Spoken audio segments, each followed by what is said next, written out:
What's going on, Jerome's? Happy Tuesday. Your Minnesota Vikings have finally, ladies and gentlemen, we got them. They have finally signed free agent guard Dalton Risner, instantly improving the Vikings' kind of poop interior offensive line, and it's about damn time, right? So glad that they finally got it done. Better late than never situation. But the question is, so 2 weeks into the season, Vikings allegedly 0-2. Offensive line is already in tatters. The plan of everyone stay healthy and continuity went out the window very quick. But how much credit should General Manager Kwesi Adofo-Mensah get for signing Dalton Risner? Now, respect, Risner was in for a meeting and workout early in training camp. The Vikings didn't sign him then, but the wisdom of waiting, I don't know. I don't know, man.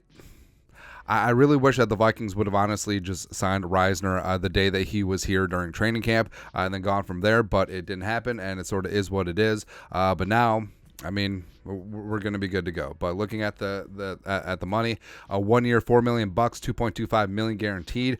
So, yeah, if it doesn't work out, the Vikings can release Risner a little bit later in the season and not be on the hook and save a couple of pennies in terms of cap space. And this does average out to around $267K a game. So the fact that the Vikings didn't have Risner on their roster the first 2 games of the season saved them about $5.3 million in cap space.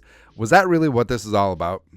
I mean, was it? Because if that's true, that's baloney. It's absolute trash, man. And Risner, it's not like Risner needed a lot of coaxing.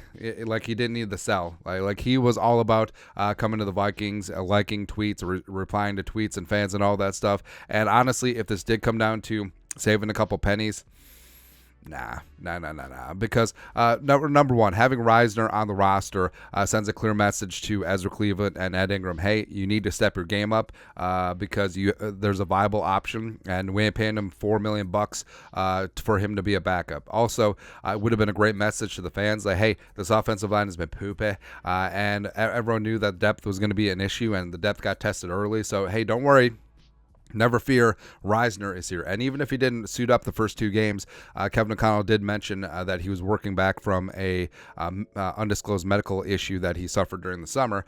So even if he was just there as like a backup, emergency backup, that would still give a lot of peace of mind to the fans, and maybe we wouldn't be ready to storm the Bastille when it comes to the offensive line. So I don't know. Like I understand the whole cap gymnastics, and every single penny does count as the Vikings are looking to extend Justin Jefferson and maybe potentially extending Kirk Cousins next year as well. I fully understand that, but I don't know, man. Like getting Dalton Risner in camp, getting him up to speed, getting him under your team's medical and training supervision right away, I feel like they fumbled the ball on that one, pun intended. But yes, do trust Kwesi, and they did make the right decision. Again, better late than never, and ready to rock and roll with Dalton Risner in the building. I think he starts Sunday against the Chargers. Like even with Darrison Bradbury potentially being back, I think that they find a way to shoehorn him in. I think Ed Ingram probably sits. But your thoughts are thoughts. How much credit does General Manager Kwesi Adofo-Mensah deserve for finally